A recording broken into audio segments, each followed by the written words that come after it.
Today we will start the third part, Tea from Assam of Glimpses of India. Pranjal, a youngster from Assam, is Rajveer's classmate at school in Delhi.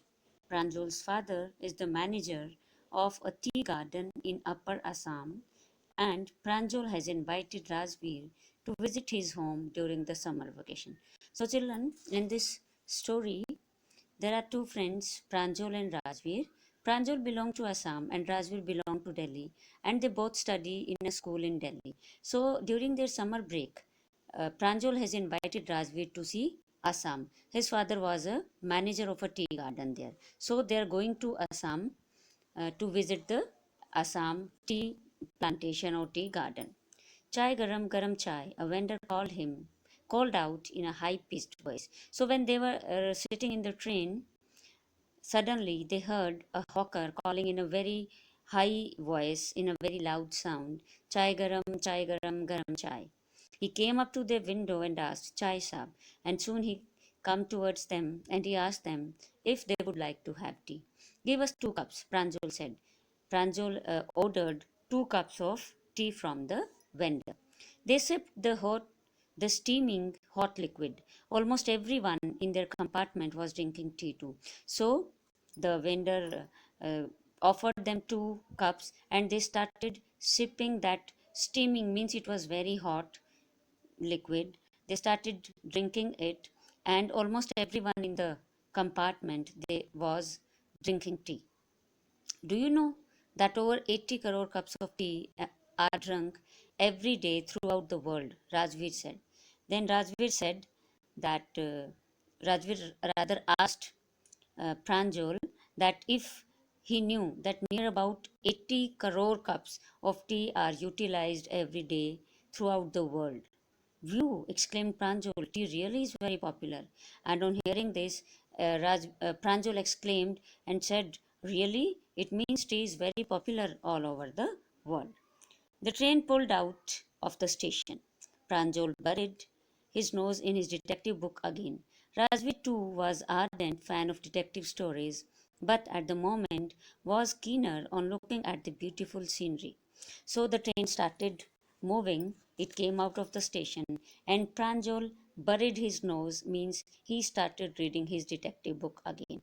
Rajveer was also interested in reading story books, detective stories, but at that moment he was more interested in looking at the beautiful scenery that was outside, because he belonged to Delhi, and in Delhi such type of scenery is very rarely seen. So he was interested in seeing the outside scene.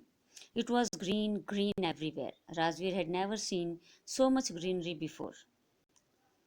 Then the soft green paddy fields gave way to tea bushes, and suddenly it was very green because the green area has started, and Rajveer was seeing this for the first time. It was all green. The paddy fields means the rice fields were there earlier, and then after the rice fields started the tea bushes, the tea garden. It was a magnificent view. Against the backdrop of densely wooded hills, a sea of tea bushes stretched as far as the eye could see. Dwarfing the tiny tea plants were tall, sturdy shade trees, and amidst the orderly rows of bushes, busily moved doll like figures. So it was a very beautiful view. In the front, there were the tea bushes. After that, backdrop means in the background. In the background, there were densely wooded hills. Means the hills, they were all covered with very dense trees, or very, you can say, very dense forest was there. And then dwarfing means making small, means at a far away distance, the tea away from the tea plants, there were very strong shade trees also. And among all them, amidst means in between the orderly placed rows of bushes, busily moved doll like figures. In between there were, you can see, the uh, which is used for flying away the birds. They were also there. So since they were very far away, so they just look like the doll like figures.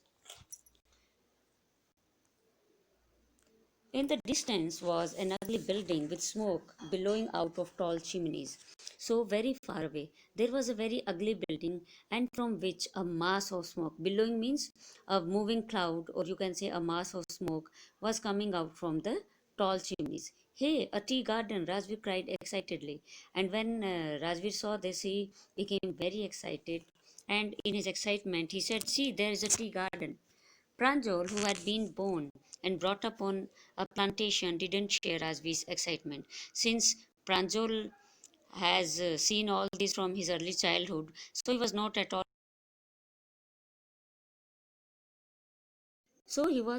all interested in seeing all that, and he didn't share his excitement also. "Oh, this is a tea country now," he said. "Assam has the largest concentration of plantation in the world. You will see enough gardens to last you a lifetime." Then uh, Pranjal told him that now the tea country has started, and Assam has the largest concentration of tea plantation in the world. You will see a lot of such gardens here, and that will last you a lifetime. "I have been reading as much as I could about tea," Rajveer said. "No one really knows who discovered tea, but there are many legends." Then Rajveer told him that I have been reading about the tea, and actually, the thing is that no one really knows who discovered tea, how tea came into existence, but there are many legends. Legend is a story from past that is believed by many people, but it can't be proved to be true. So, but there are many stories about it. What legends? Well, there's the one about the Chinese emperor who always boiled water before drinking it. One day, a few leaves of the twigs burning under the pot fell into the water, giving it a delicious flavor. It is said they were tea leaves. So then Pranjal asked him, "Legends?" Then Rajvi started telling him, "Yes, there is one about a Chinese emperor. And it is said that this Chinese emperor, he was in a habit of drinking water, drinking always boiled water. So whenever he drink water, he just boil before drinking. And one day when he was boiling that water, a few leaves of a certain twig is also the small branches, you can say, that were burning under the pot, they fell into the water. And when it boiled, it gave it a very delicious flavor. And from then onwards, it is said that they were the tea leaves." "Tell me another," scoffed Pranjal. Scoffed means speaking in a mocking way, mazak udana. Then Pranjal, he just made fun of him, and he said, "Okay, tell me one more story like that." "We have an Indian legend too. Bodhidharma, an ancient Buddhist ascetic, cut off his eyelids because he felt sleepy during meditation.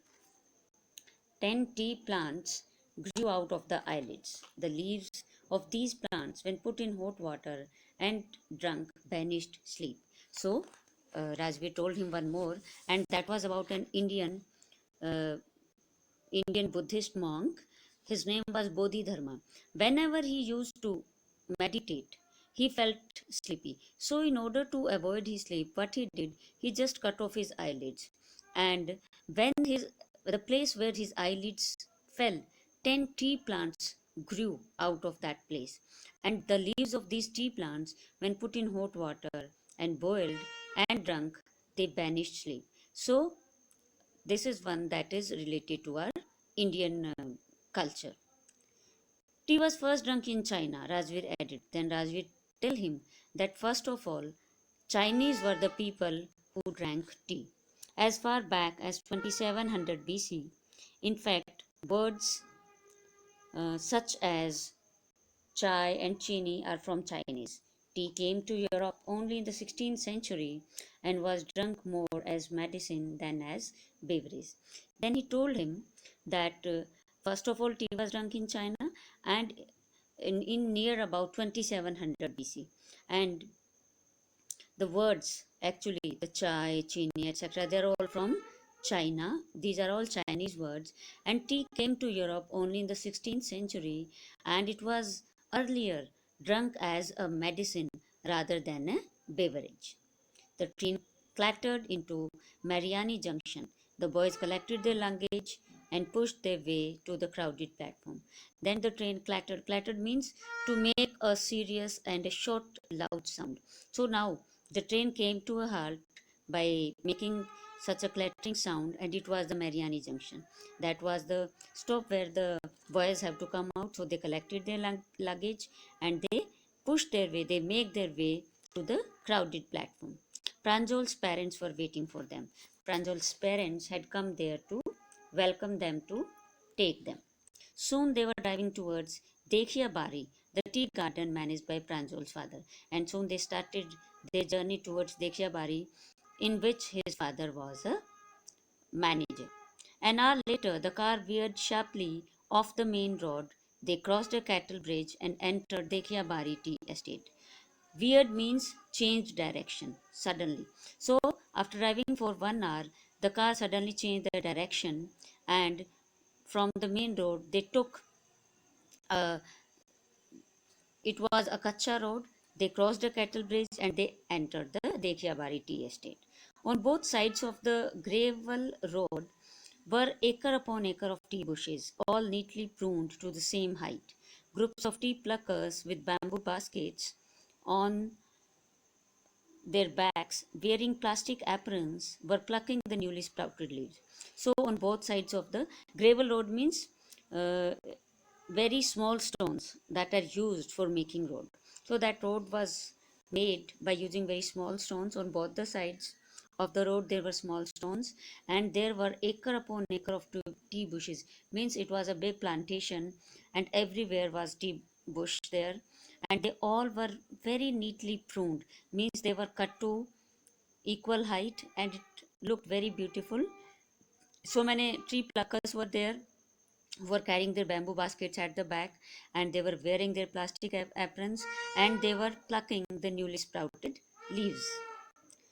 Pranjol's father slowed down to allow a tractor pulling a trailer load of tea leaves to pass. Then Pranjol's father just slowed down his car and he allowed a tractor to pass by the side, who was filled with tea leaves.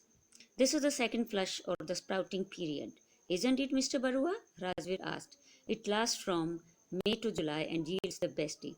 Then Rajveer asked Pranjol's father, Mr. Barua, that isn't it the second flush or the sprouting period? And it lasts from May to July, and this is the best tea that is yielded from the tea plantation. You seem to have done your homework before coming, Pranjol's father said in surprise. Mr. Barua was very much surprised on seeing this, and he asked Rajveer that I think you have learnt a lot about tea and tea plantation before coming here. Yes, Mr. Barua, Rajveer admitted, but I hope to learn much more while I am here.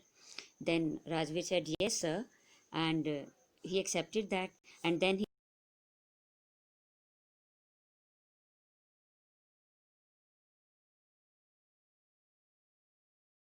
he accepted that and he said that further he hoped that he will learn a lot more about this till he stay there. That's all, children. Have a good